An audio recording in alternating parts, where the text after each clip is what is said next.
সংস্কার এমনি হয় না, সংস্কার একটা বড় জিনিস। আমাদের এখন যে নিয়ম কানুন আইন আছে সেটার মাঝখানে সেটার মাধ্যমে সংস্কার করা ডিফিকাল্ট। এটা তো আমাদের যেটা করতে হবে সেটা হচ্ছে যে একটা দেশের হেলথ সিকিউরিটি অ্যাক্ট, এই রকম একটা অ্যাক্ট করতে হবে এবং সেই অ্যাক্টের ভিতরে আমাদের থাকতে হবে যে আমাদের স্বাস্থ্য খাতটা কীভাবে পরিচালিত হবে।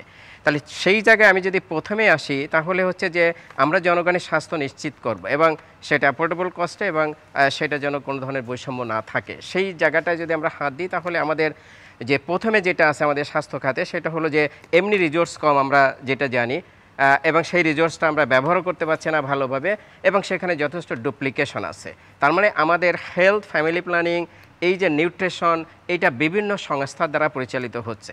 ধরেন যে আমাদের রুরালে যদি দেখি স্বাস্থ্য খাত, সেখানে ফ্যামিলি প্ল্যানিংয়ের আলাদা একটা সেন্টার আছে, হেলথের আলাদা একটা সাব সেন্টার আছে, আবার কমিউনিটি ক্লিনিক আছে। এই যে ত্রিবিধ যে ব্যবস্থা, এটাকে একটা ব্যবস্থায় নিয়ে আসতে হবে। That means health, family planning, নিউট্রিশনকে একটা জায়গায় আনতে হবে এবং এটা যে প্রশাসনিক কাঠামোগুলো আছে, উপজেলাতে 2টো অফিস আছে, ডিস্ট্রিক্টে 2 ধরনের ফ্যাসিলিটিস আছে বা অফিস আছে, এবং সেন্টারে এসে আমরা যদি দেখি যে ফ্যামিলি প্ল্যানিংয়ের আলাদা দপ্তর আছে, হেলথের আলাদা দপ্তর আছে।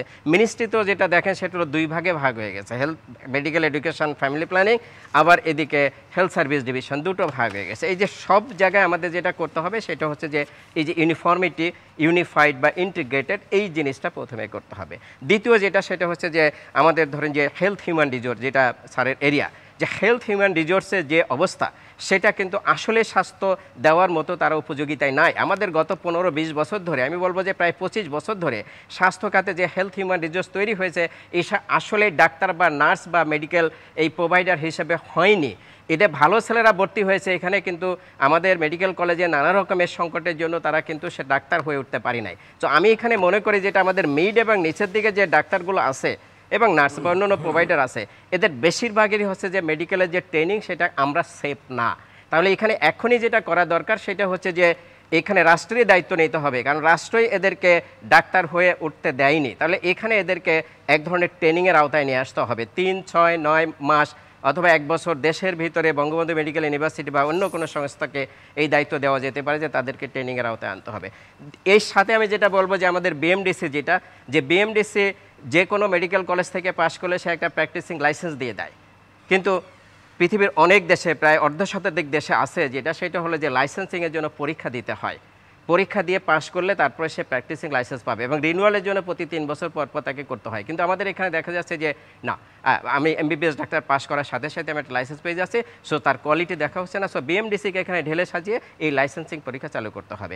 আমরা যদি বলি যে হেলথের ইন্স্যুরেন্স চালু করা যায় কিনা, এখানে আমাদের ভেবে দেখতে হবে যে আমরা কতটুকু ইন্স্যুরেন্স চালু করতে পারবো, কারণ ইন্স্যুরেন্স আমাদের যেহেতু ইনফর্মাল সেক্টরে বেশি মানুষ থাকে, এখানে প্রিমিয়াম দেওয়াটা কঠিন।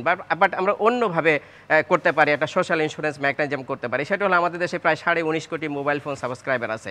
আমরা হিসাব করে দেখেছিলাম যদি 30 টাকা করে এই প্রতি মাসে একজন মোবাইল সাবস্ক্রাইবার উপর চার্জ করা হয়, তাহলে এখান থেকে যে ফান্ড আছে সেটা দিয়ে কিন্তু আমরা ভালো বড় ধরনের একটা সোশ্যাল ইন্স্যুরেন্স চালু করতে পারি। আমাদের এই যে ইমার্জেন্সি রেসপন্স, যেটা যে আমরা দেখলাম যে এখন বন্যা হচ্ছে, এটার জন্য দেখা যাচ্ছে কোনো মেকানিজম নাই, কোনো আলাদা ফান্ডিং ব্যবস্থা নাই। তাহলে ইমার্জেন্সি রেসপন্সের জন্য আমাদের একটা ন্যাশনাল তহবিল গঠন করতে হবে।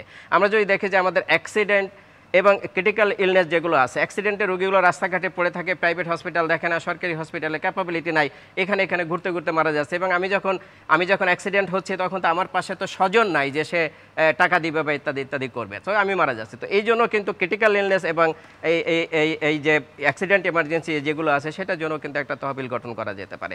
আমরা যদি আসি যে ধরেন যে প্যাকেজ, আমরা যে আমাদের যে হেলথের যে প্যাকেজ আছে, আমরা প্রিপেইড প্যাকেজ, হয়তো ইন্স্যুরেন্স হলে হতে পারে। যদি ইন্স্যুরেন্স না করতে পারি তাহলে আমরা যেটা করতে পারি সেটা হলো একটা ফ্যামিলি কার্ড চালু করতে পারি এবং প্রতিটা ফ্যামিলিকে আমরা যদি 2 লাখ টাকার একটা, এটা ট্যাক্স বেস ফাইন্যান্স থেকে দেওয়া সম্ভব এবং আমাদের যে গিভেন যে ফাইন্যান্সটা দেওয়া হচ্ছে যে প্রায় 40,000 কোটি টাকা যে ফাইন্যান্সটা হয় সেটার ভিতরে কিন্তু আমরা এটা করতে পারি।